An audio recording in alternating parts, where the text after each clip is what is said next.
확산세가 계속되고 있습니다. 휴가철이 본격화하면서 우려가 더욱 커지고 있습니다.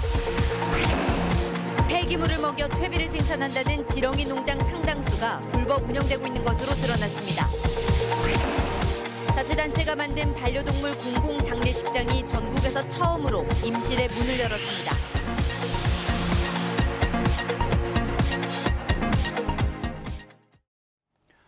여러분 안녕하십니까? JTB 8시 뉴스 시작합니다. 어제 전북에서 발생한 코로나19 신규 확진자는 모두 23명입니다. 하루 확진자가 벌써 닷새째 20-30명대를 오르내리고 있습니다. 집단 감염은 물론 일상 감염까지 이어지고 있기 때문인데 휴가철까지 본격화하면서 더 걱정입니다. 이정민 기자가 보도합니다. 어제와 오늘 코로나19 확진자는 모두 28명. 전주와 익산, 군산 등 6개 시군에서 확진자가 나왔습니다. 전주에서는 혁신도시 공공기관 직원 1명이 양성 판정을 받았습니다. 해당 기관의 직원은 500여 명으로 모두 검사가 진행되고 있습니다. 어제 1명의 확진자가 나온 전주의 한 콜센터에서는 2명이 추가 감염됐습니다. 군산과 정읍에서는 최근 모임을 한 일가족 5명이 잇따라 확진 판정을 받았습니다. 외국인 일상 집단 감염과 관련해 2명의 감염자가 더 나와 누적 확진자가 90명입니다. 추가 확진자 발생은 주춤하는 모양새지만 관련 자가격리자가 496명이어서 안심할 수 없습니다. 전북에서는 지난 25일부터 닷새 연속 하루에 20-30명대 확진자를 기록했습니다. 7월 전체 확진자는 308명을 넘었습니다. 473명이 나온 지난 4월에 이어 올해 두 번째로 많은 확진자 수입니다. 방역당국은 이런 확산세가 쉽게 꺾이지 않을 것으로 보고 있습니다. 본격적인 휴가철까지 겹쳐 우려를 더하고 있습니다. 아무리 노력을 해도 극복을 하기 어려운 장소가 있습니다. 내가 잘 지키면 되지. 그 생각보다는 공동체를 위해서 멈춰주시는 게 옳지 않겠나. 방역당국은 더불어 방역수칙을 철저히 지키고 의심 증상 시 바로 검사를 받아야만 지금의 확산세를 꺾을 수 있다고 강조했습니다. JTB 뉴스 이정민입니다. 다음 달부터 18세에서 49세까지를 비롯해 도민 89만 명에 대한 코로나19 백신 접종이 시작됩니다. 먼저 18세에서 49세 이하의 도민은 다음 달 9일부터 생년월일 끝자리에 맞춰 10부제 예약을 한 뒤 다음 달 26일부터 화이자 또는 모더나 백신을 맞습니다. 다음 달 4일부터는 버스와 택시기사, 환경미화원 등 자율접종 대상자들도 접종을 받습니다. 전라북도는 지금까지 76만 4천여 명이 1차 접종을 했고 9월까지는 70% 이상 접종한다는 계획입니다. 정읍의 한 마을에서 이른바 지렁이 농장이 급증하면서 주민들이 큰 피해를 호소하고 있다는 소식 전해드렸습니다. 정읍시가 모든 지렁이 농장을 점검했더니 3곳 가운데 한 곳은 불법 운영된 것으로 드러났습니다. 주혜인 기자입니다. 하수 찌꺼기 같은 특정 폐기물을 지렁이 먹이로 사용해 퇴비를 생산하는 폐기물 재활용 시설, 이른바 지렁이 농장. 정읍시가 정읍에 있는 지렁이 농장 18곳을 모두 특별 점검했습니다. 그랬더니 3곳 가운데 한 곳 꼴인 6곳의 불법 운영을 확인했습니다. 지렁이 분변토가 퇴비 기준에 적합하지 않고 아예 지렁이를 키우지 않거나 폐기물을 기준치 이상 쌓아두다 적발된 5곳에 영업정지 1개월 처분이 내려졌습니다. 한 곳은 허가도 없이 운영하다 적발돼 폐기물관리법 위반 혐의로 고발됐습니다. 이번 특별점검으로 적발된 지렁이 농장 6곳 가운데 5곳은 이곳 정읍시 정우면에 모여 있습니다. 악취에 환경오염까지. 그동안 여러 차례 피해를 호소한 주민들은 뒤늦은 행정이라며 분통을 터뜨립니다. 아예 관심이 없다가 지금에야 조금 나서서 이제 정지가 끝나고 다시 지렁이를 사육하게 된다고 하면 분변토나 폐기물 들어오는 것을 정확히 파악을 해서 정읍시는 점검 결과를 해당 농장주들에게 통보하고 한두 달의 시정기간을 거쳐 개선해 나가겠다고 밝혔습니다. 하지만 이미 수년째 악취와 환경오염 걱정 속에 살아온 주민들을 볼 때 뒷북 행정이라는 비난은 피하기 어려워 보입니다. JTB 뉴스 주혜인입니다.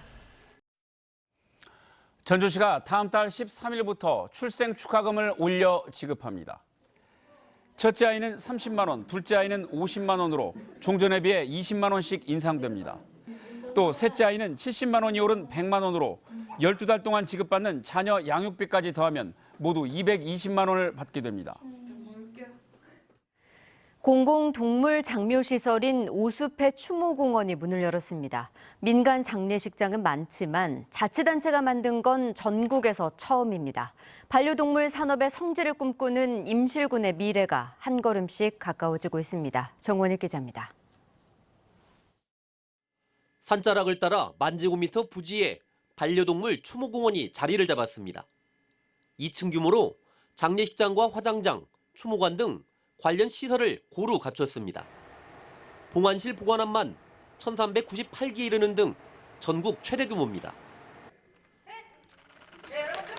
공공동물 장묘시설인 오수패 추모공원이 문을 열었습니다. 정부 공모에 선정돼 자치단체가 만든 건 전국에서 처음입니다. 앞으로 장례 지도사 등 7명이 추모공원을 관리하고 장례 절차를 진행하게 됩니다. 반려동물을 잃은 마음을 치유할 수 있는 다양한 프로그램도 운영됩니다.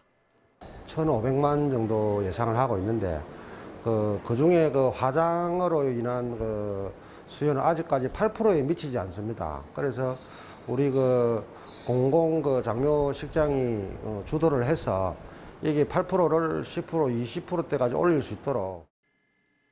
임실군은 그동안 오수개 육종센터와 반려동물 캠핑장 등을 조성해왔습니다. 내년에는 반려동물 체험장과 교육장, 입양센터 등을 갖춘 반려동물 지원센터 공사를 마무리할 예정입니다. 애견호텔을 민자 유치와 또 세계 명견 테마랜드 건립도 추진 중에 있습니다. 아울러서 반려동물 특화 농공단지도 조성하고 의견 문화재에는 국제 도구쇼로 업그레이드 시켜서 오수를 펫 힐링 관광 명소로 만들 계획입니다. 반려동물 산업의 성지로 발돋움하려는 임실군이 성공적인 미래를 향해 힘찬 발걸음을 내딛고 있습니다. JTB 뉴스 정원익입니다. 도쿄올림픽 배드민턴 여자 복식에 출전한 전북은행 공이용과 전주 성심여고 출신의 신승찬이 4강에 올랐습니다. 공이용은 김수영, 신승찬은 이소희와 짝을 이뤄 내일 오전 9시 각각 일본과 인도네시아 팀을 상대로 준결승을 치릅니다. 순창 출신으로 2018년부터 2년 연속 전국체전 3관왕을 차지한 진안군청 역도팀 유동주도 내일 저녁 남자 역도 96kg급에 출전해 메달에 도전합니다.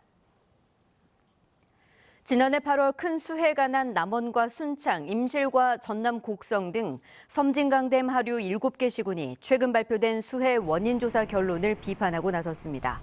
7개 시군은 홍수기 때 댐 수량 관리 규정을 지키지 않아 생긴 인재임에도 원인이 복합적이라는 결론으로 책임 주체가 분명하게 밝혀지지 못했다고 주장했습니다. 또한 정부는 댐 방류에 따른 수해 재발 방제 대책을 서둘러 내놓고 피해 주민들의 손해배상 요구를 수용하라고 촉구했습니다. 연일 35도 안팎의 찜통더위가 이어지면서 농민들도 힘겨운 시간을 보내고 있습니다. 일부에서는 벌써부터 피해를 본 농가들이 속출하고 있습니다. 강혁구 기자입니다. 농약 주는 기계로 사과나무에 물을 뿌려줍니다. 더위가 계속되자 농장주는 손 놓고 있을 수 없습니다.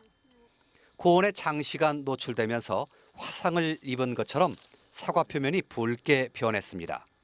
단맛이 들기 시작한 홍로가 햇볕에 데이는 피해를 입은 겁니다.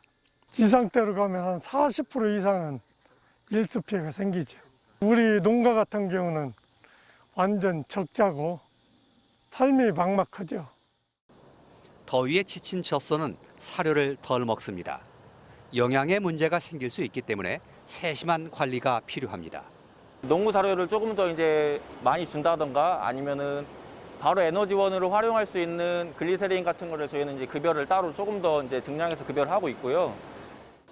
오전부터 늦은 오후까지 안개 분무기로 더위를 식혀주는 일도 있지 않습니다. 땀샘이 없는 닭이나 돼지는 더위에 특히 취약합니다. 이달 26일 기준 3만 6천 마리의 닭과 돼지가 폐사했습니다. 일반 작물도 말라 죽거나 생리장애가 일어날 수 있습니다. 35도 고온이 되면 불임이나 칼슘 결핍 등 여러 가지 문제가 발생하기 때문에 스프링클러 등을 활용해서 충분한 물 공급을 해주고 고온성 해충에 대한 방제도 필요합니다. 무더위가 극심했던 지난 2018년 도내에서는 축구장 6,400개 면적에서 작물 피해가 발생한 적이 있습니다. JTB 뉴스 강혁구입니다. 정세균 전 총리가 이낙연 캠프의 단일화 관련 발언에 대해 생각이 전혀 없다고 말했습니다. 정 전 총리는 한 라디오에 출연해 최근 이낙연 캠프의 인사가 단일화 가능성을 언급한 것에 대한 질문을 받자 아주 부적절한 말씀을 했다며 조금 지나치게 이야기하면 주제 넘은 말을 한 것 같다고 표현했습니다. 이낙연 캠프의 양기대 김철민 의원은 지난 27일 전북 도의회를 찾아 이낙연, 정세균 후보가 정치적으로 시너지를 갖출 수 있는 상황이 올 것으로 생각한다며 단일화에 대한 기대를 내비쳤습니다. 익산 출신인 오경미 광주고법 전주재판부 판사가 대법관 후보로 추천되었습니다. 대법관 후보 추천위원회는 오 판사와 함께 손봉기 대구지법 부장판사와 하명호 고려대 법학전문대학원 교수를 오는 9월 임기가 끝나는 이기택 대법관의 후임 후보로 추천했습니다. 대법원장은 이들 3명 가운데 1명을 대통령에게 임명 제청합니다. 전북대병원 새 병원장에 유희철 전북대 의대 교수가 임명됐습니다. 임기는 2024년 7월까지 3년입니다. 유희철 병원장은 외과 의사로 로봇을 이용해 간 절제술에 성공했고 전북대 학생처장 등을 지냈습니다. 전북경찰청 강력범죄수사대는 지난해 8월 코로나19 예방을 위해 내려진 영업금지 명령을 어기고 전주에서 노래방 영업을 하며 술을 팔고 성매매를 알선한 혐의로 폭력 조직원인 42살 남성을 검찰에 넘겼습니다.